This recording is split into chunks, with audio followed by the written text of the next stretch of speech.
Hai, Assalamualaikum warahmatullahi wabarakatuh. Nama saya Muhammad Ifat Ikwan bin Nasiruddin. Nombor kad metrik 01 DDT 19F1132. Okay, hari ini saya nak menerangkan bagaimana kita kira subnet mask, custom subnet mask dan IP address dalam sesuatu network. Okey, mari kita start.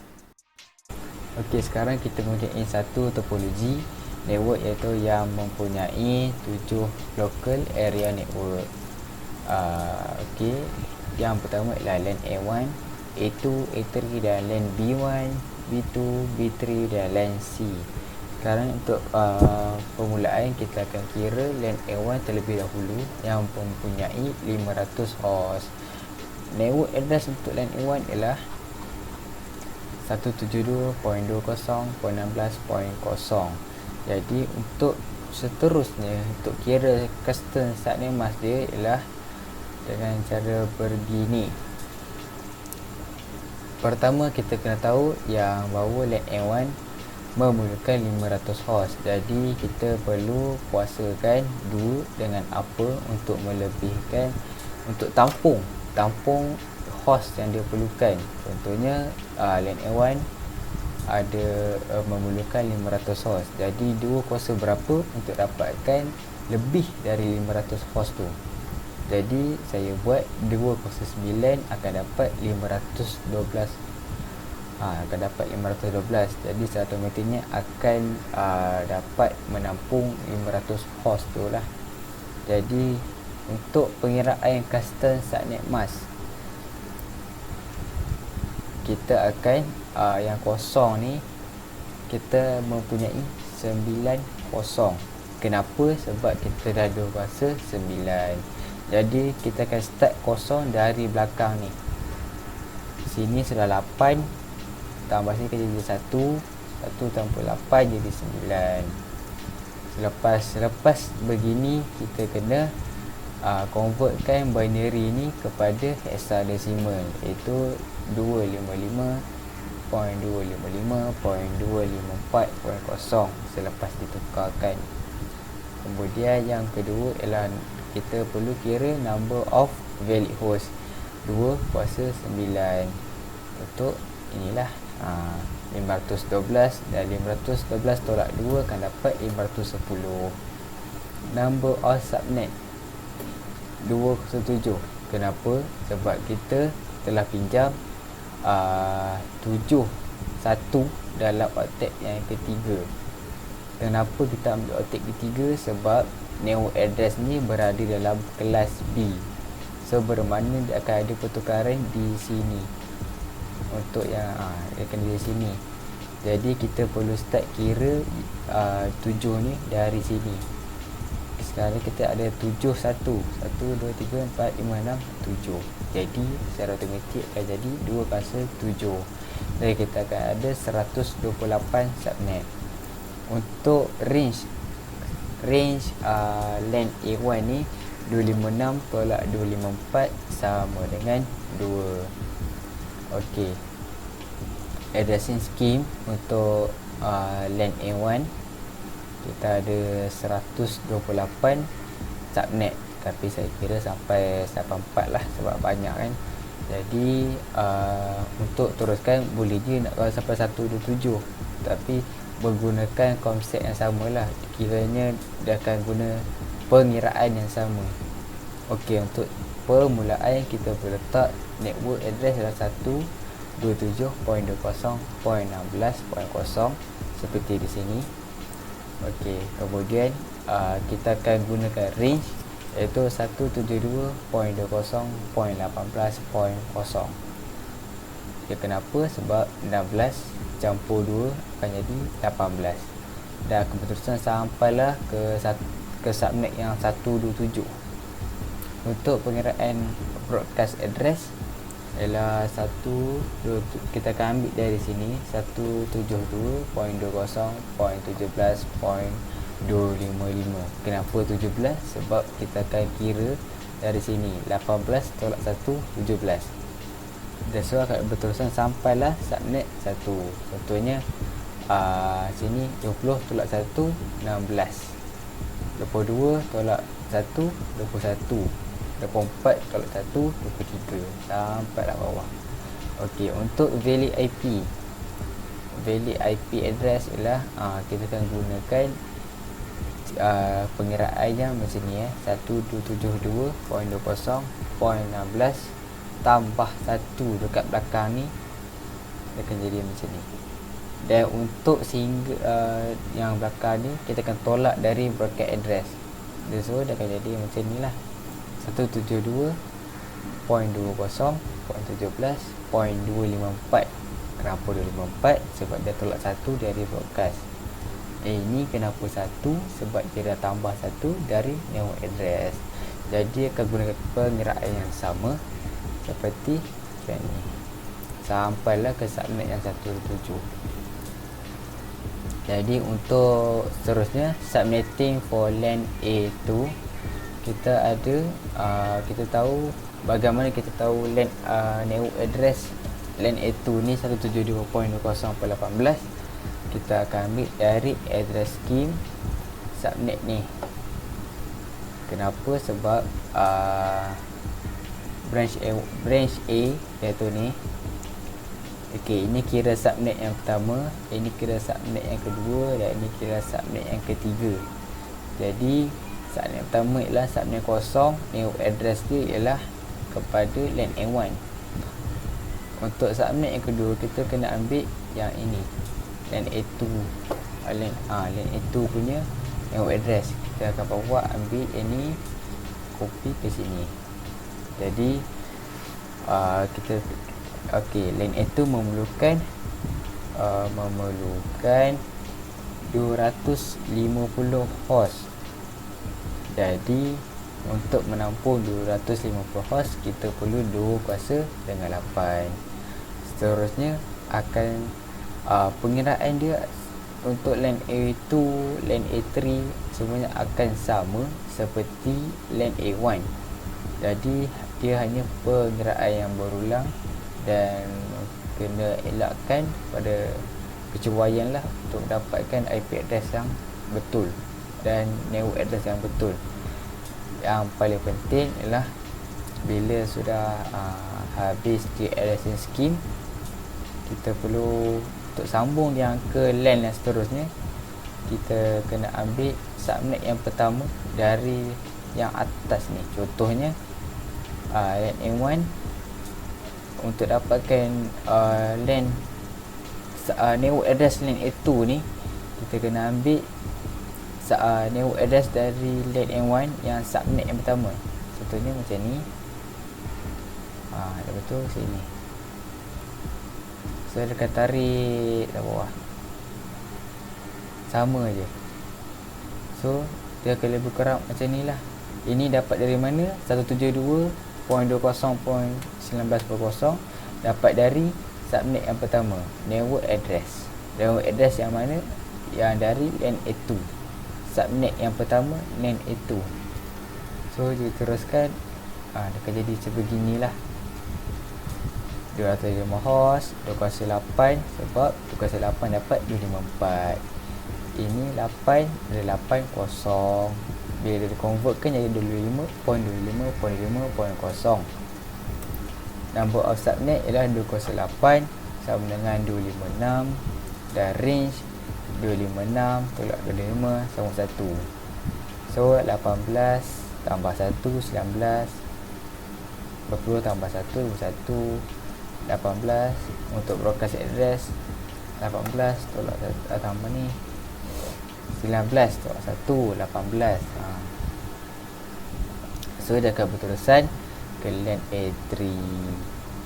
Okey, untuk pengiraan branch B iaitu subnetting for LAN B, so pengiraan dia pun lebih kurang, bukan lebih kurang, memang sama.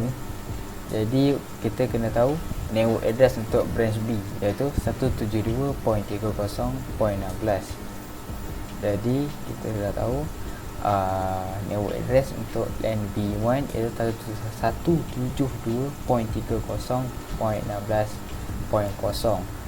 Jadi untuk branch B, LAN B1 memerlukan host 600 host. Jadi kita perlu 2,10 untuk tampung 600 host tu lah. Jadi dekat custom subnet mask LAN B1 ni, kita perlu tambah 10 kosong di belakang, di bahagian belakang, disebabkan kita 210 mengikut host ni. Jadi bila dikonvertkan binary number ni kepada hexadecimal, akan jadi 255.25.25.0. Jadi number of valid host untuk LAN B1 ialah 2,10, iaitu bersama dengan 1020 tolak dengan 2 akan dapat 1022. Number of subnet 206 sama dengan 64. Range untuk LAN B1 256 tolak 252 sama dengan 4. Subnet, pengiraan subnet, network address, broadcast address, level AP sama je dengan untuk LAN A1, LAN A2, LAN A3. Dah kena bila sama je. Range, network address akan menggunakan range 16 campur 4, 20. Broadcast address akan jadi 20 tu akan 19, dan akan berdasarkan dari network address, dan valid IP akan guna untuk dapatkan valid IP kena tambah satu dari network address dan tolak satu daripada broadcast address. Jadi untuk LAN B2, LAN B3, untuk LAN C, branch C, dia akan pakai cara yang sama, pengiraan yang sama.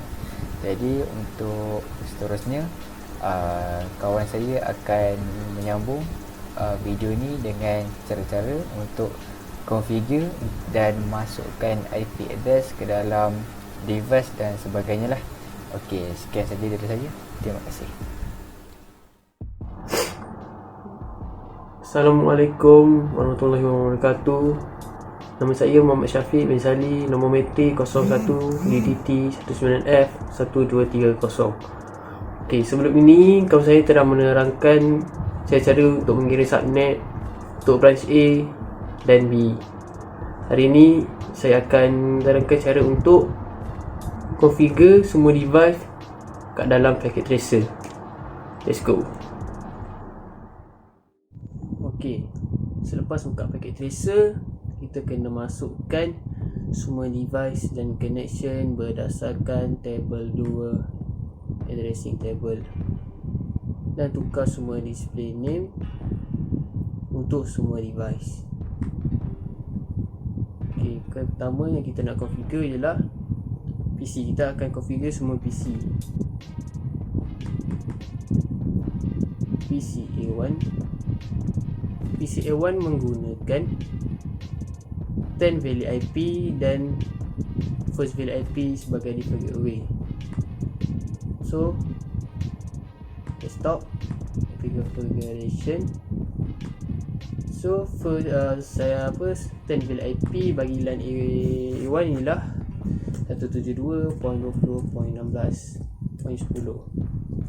Customer masnya ialah 255.255.254. Default gateway nya ialah 172.20.16.1.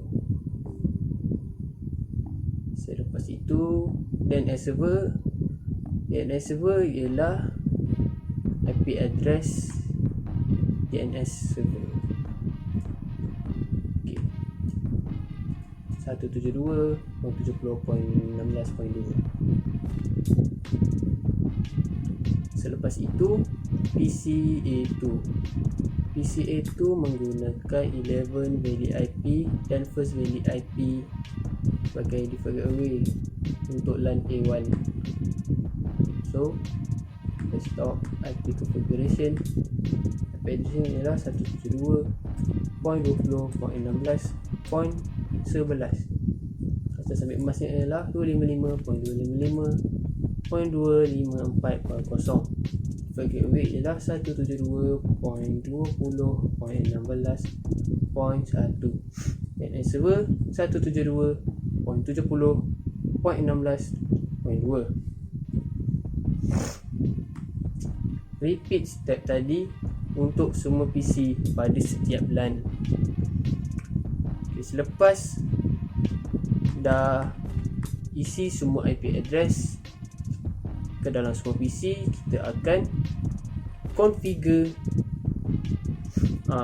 dari router ke switch untuk branch A. Dari branch A ke switch,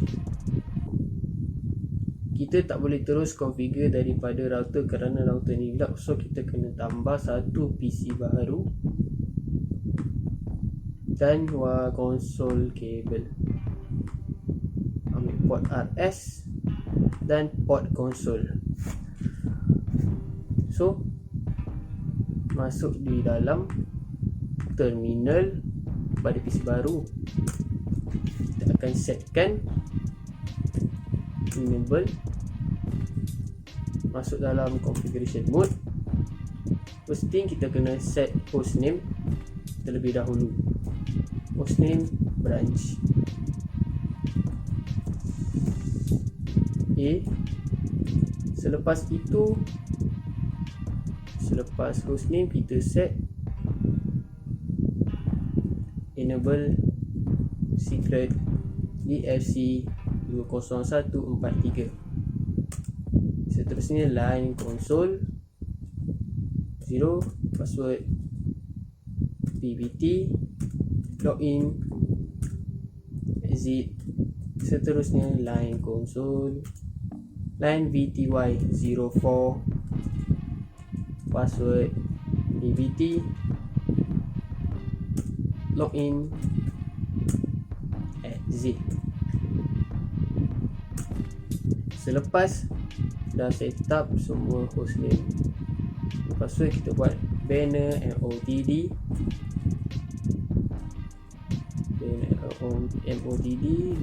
$sign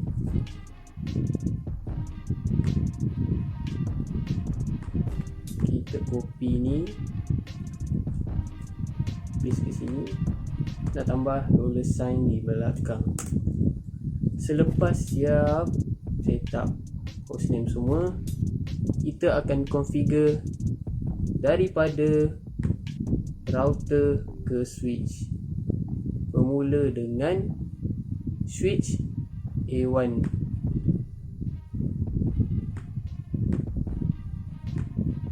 Yang menggunakan interface gigabit 0/0. IP addressnya ialah first value IP bagi LAN A1 172.20.16.1 dan custom submit mask ialah 255.255.254.0. No shout, exit. Seterusnya adalah switch A2. Switch A2 menggunakan interface gigabit 0/1. IP addressnya ialah first value IP bagi LAN A2 iaitu 172.20.18.1 dan custom submit mask ialah 255.255.255.0. No shout, exit. Seterusnya adalah switch A3. Switch A3 menggunakan interface gigabit 0/2. IP addressnya, dia menggunakan IP address LAN A3 iaitu 172.20.19.1 dan custom submit mask ialah 255.255.255.128. No shout, exit. Dan kita dapat lihat semua connection daripada router ke switch sudah hijau. Seterusnya kita akan buat dari router ke internet. Masuk ke dalam terminal balik. Okey. Dari router ke internet menggunakan interface serial 0/0/0 dan IP addressnya ialah bagi branch A ialah 172.50. So IP addressnya adalah second value IP. IP addressnya 172.50.16.2 kerana second valid IP. Custom submit mask ni ialah 255.255.255.252. No shout, exit.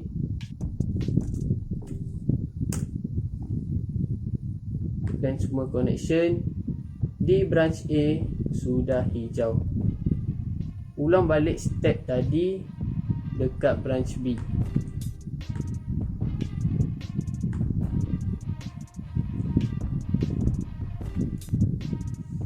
So ulang step yang sama dekat branch A ke dalam branch B.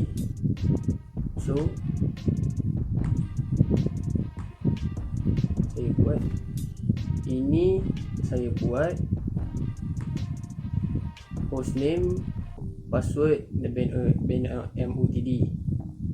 Selepas itu untuk switch B1, untuk switch B2, untuk switch B3, dari router ke switch B3. Yang ini dari router ke internet.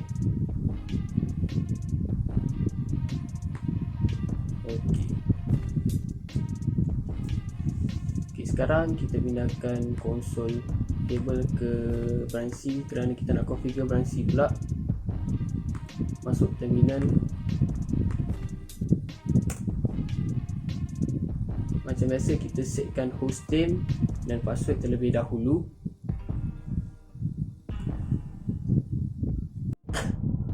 Okay, selepas kita dah setkan hostname, secret password semua, MUTD, kita akan configure dari router ke switch. So dari router ke switch menggunakan port gigabit 0 dan first valid IP bagi branch C ialah 172.40.16.0. So first valid IP dalam terminal. Interface gigabit 0/0, IP address 172.40.16.1. Rasa submit masnya lah 255.255.255.0. No shout, exit. Ok, selepas dah settle, so semua connection di dalam topologi ini akan berwarna hijau. Selepas itu kita akan configure DHCP server desktop IP configuration. Okay, bagi DHCP server dia menggunakan second valid IP dan first valid IP bagi default gateway. DHCP server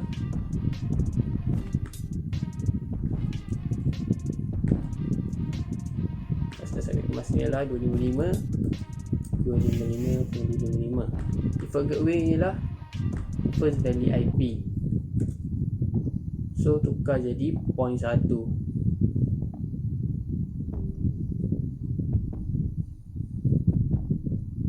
Lepas siap, tekan laptop. Kita turn off kan laptop dahulu. Kita buang port ni dan kita tambah modul WPC 300N dan kita on balik laptop. Buat dekat dua-dua laptop. Selepas itu kita akan configure access point. Tekan access point, config port 1. Ok, SSID ni default kita kena tukar kepada DFC 20143. WPA tukar kepada WPA 2 dan letak DFC 20143. Selepas kita tukar SSID, semua wireless connection hilang. So kita kena setkan balik dekat semua device, pergi ke wireless, SSID default tukar kepada DFC 20143, tukar kepada WPA2 dan akan ada connection balik. So buat dekat semua device, dekat wireless device. Okay, sekarang kita nak try ping. Kita dari LAN A1. Kita nak try ping LAN A1 ke LAN A2. So kita ping PCA3. PCA3 punya IP address adalah 172.20.18.10. Kita try ping, reply. Okay, cantik. Kalau ni dapat reply, PCA3 dapat reply automatically, PCA4 pun dapat reply.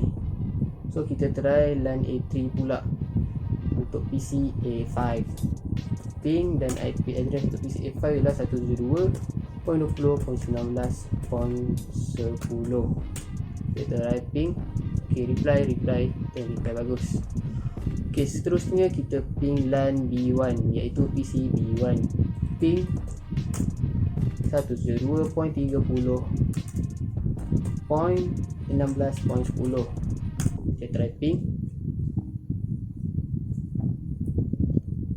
Lambat sedikit, request timeout, reply dan reply. Okay, seterusnya kita akan ping LAN B2 iaitu PCB3. Ping 172.30.20.10. So lambat sedikit kerana LAN jauh. Reply. Okay, sebenarnya kita akan ping LAN B3 iaitu PCB5. Ping 172.22.10.